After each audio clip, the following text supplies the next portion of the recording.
Bem-vindos à terceira parte da Arte da Guerra, desta vez para lhe perguntar, embaixador, como é que acompanhou a realização da Cimeira do G20 no Brasil, no Rio de Janeiro, sendo que aparentemente houve ali uma fase de algum espetáculo mediático montado pelo governo de Lula da Silva, creio que por precisar de palco internacional, depois de ter tido uma má prestação nas eleições autárquicas, vamos chamar-lhes assim, de há umas semanas atrás.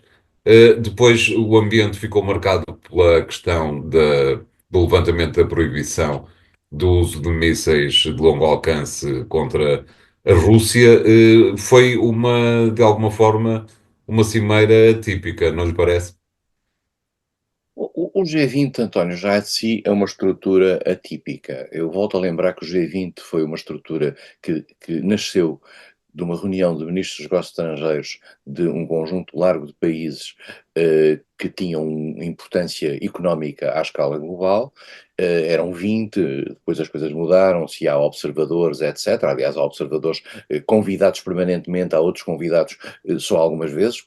Portugal foi desta vez convidado, que era o Brasil que nos convidou, mas há um país, por exemplo, que é a Espanha, que é convidado permanentemente. Então, há uma geometria variável no G20. O G20, no fundo, transformou-se numa espécie de reunião alargada para as questões internacionais, e a presença dos líderes, dos principais líderes, faz com que a linguagem tende a ser bastante redonda sob o ponto e não muito significativa sob o ponto de vista de conclusões. O G20, digamos, tem a ver com o desenvolvimento, tem a ver com as questões económicas, mas naturalmente, por exemplo, este G20 foi marcado pelo que aí vem com Trump, e Biden foi lá, aliás, faltou à própria foto de família, foi lá, digamos, fazer a sua despedida. Muita atenção foi dada neste G20 à China, e às declarações de Xi Jinping, às relações com Xi Jinping, às photo opportunities com Xi Jinping, porque se pressente que é um poder importante que aí está, que coordena uma parte significativa do chamado Sul Global. A Rússia foi mais discreta, Putin não foi lá, porque levantava-se aqui o tal problema do Tribunal Penal Internacional, que tem um processo contra Putin, e foi Sergei Lavrov.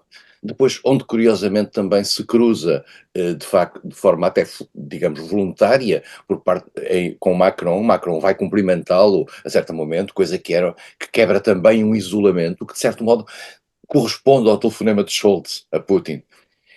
E, portanto, tudo isto significa que este G20 é um medir de tensões e um medir de posições no quadro internacional, tudo à espera de Trump. Faltava ali, ou estava como pano de fundo, Trump, que no fundo tem um poder, e os Estados Unidos, por seu intermédio, vão ter esse poder, de sobredeterminar um conjunto de relações que ali estão patentes. Porque quer aquilo que são os amigos dos Estados Unidos na Ásia, em que estão muito preocupados com o crescimento da China. Estamos a falar da Austrália, estamos a falar da Ásia. A Austrália não é na Ásia, é na Oceania, mas o Japão, a Coreia do Sul, tudo isso são países que estão, digamos, a olhar para o crescimento da China e também estão a olhar para aquilo que será a próxima América. Outro país importante nesta matéria, que é a Índia, teve um comportamento muito cauteloso. Aliás, as declarações de Modi são muito interessantes na sua cautela, até num próprio sinal de uma certa atenuação da tensão com a China, que já vinha de algumas semanas atrás. Tudo isto está à espera de Trump. O G20 foi aproveitado, como António disse, por Lula da Silva para tentar subir o seu perfil internacional. Se há coisa que o Brasil faz bem, sempre é nessa sua capacidade para congregar e aproveitar as oportunidades. Era uma presidência rotativa. O G20 apareceu nas mãos do Brasil, e Lula tentou mostrar isso, depois do que o António disse, de um declínio nas eleições municipais, e mais do que isso, e durante o tempo do G20 aparece o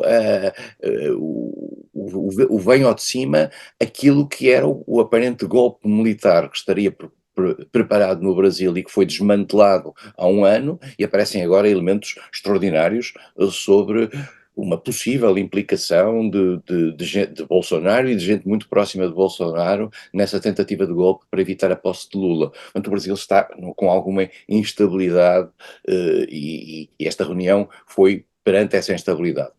É sempre muito importante dizer que no Brasil, tal qual como nos Estados Unidos, as questões internacionais pesam um pouco naquilo que é a apreciação interna dos líderes. Os líderes vivem numa, numa dependência daquilo que é a política interna e Lula não deixará, não é por esta sua súbita subida no palco internacional que as tensões deixarão de desaparecer no Brasil. Mas o G20 é isto mesmo, é uma instituição que está transformada num debate permanente, viu-se aquilo que foram as declarações de alguns líderes, que inclusivamente são públicas, o que faz com que, no fundo, o G20 acabe por ser uma espécie de palco para as pessoas tomarem posições. Os vários líderes ocidentais criticaram fortemente a China por questões dos direitos humanos, por questões de Taiwan, por questões do Mar do Sul da China, pelo nível atual de tarifas alfandegárias que são ali praticadas, e, digamos, passaram publicamente essa mensagem. Há uma expressão inglesa que traduz o que está a transformar, naquilo que está a transformar-se o G20, é um talking shop. É um lugar para falar e para os líderes políticos irem ali dar uma mensagem sobre a posição internacional do seu governo. O G20 está-se a transformar numa instituição sem grande utilidade.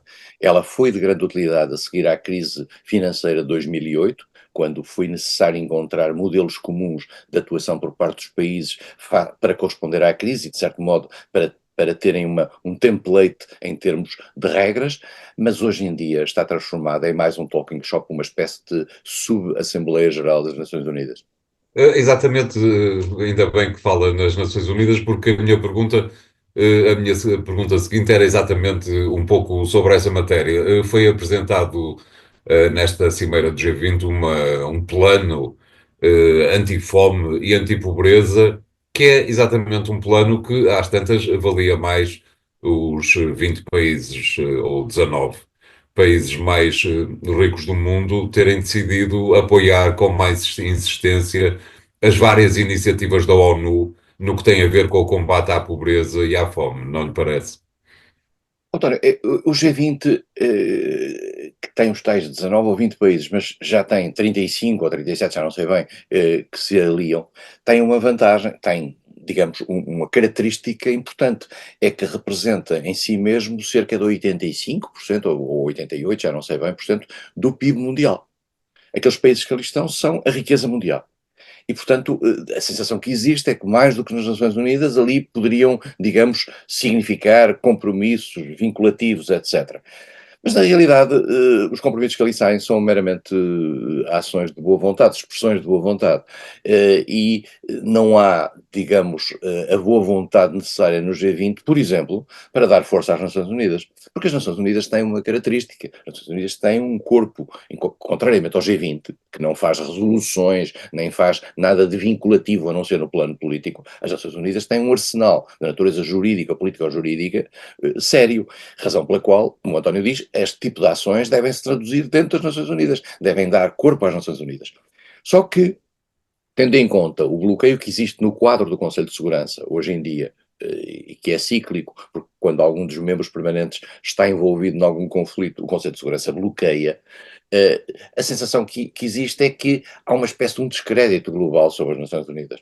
Eu acho profundamente injusto a acusação que se faz a António Guterres relativamente àquilo que tem conseguido fazer ou não fazer das Nações Unidas, precisamente por aquilo que eu disse, porque há um bloqueio dentro do Conselho de Segurança, e particularmente, se nós nos lembrarmos bem, António Guterres assume funções no dia em que Trump assume funções. Ou praticamente, digamos, com uma diferença de um mês ou dois. E, portanto, estamos a falar de alguém que tem um condicionamento no plano internacional, porque a principal potência mundial foi tomada por um país que claramente é contra o multilateralismo e contra o trabalho das Nações Unidas. Portanto, toda a ação de Guterres nessa matéria, a certa altura, poderia ter revertido quando chegou uma nova administração americana, só que a nova administração americana viu-se também ela própria envolvida naquilo que é o conflito da Ucrânia, e, portanto, acabámos por sair de conflito em conflito. E como tínhamos aí os Estados Unidos envolvidos nesse conflito e bloqueando também o Conselho de Segurança relativamente a qualquer coisa que pudesse pôr em causa, por exemplo, Israel, a Rússia, tudo que pudesse pôr em causa a sua própria ação na Ucrânia, António Guterres não podia fazer mais. Acho que é profundamente injusto e acho um bocadinho, não só deselegante, mas isso é outra história, acho um bocadinho autoflagelatória uma certa corrente que vive em Portugal a dizer mal de António Guterres e do seu papel nas Nações Unidas. António Guterres faz o que pode dentro das Nações Unidas, na circunstância, naquilo que é o estado atual da organização. Claro. Obrigado, embaixador. O programa fica hoje por aqui.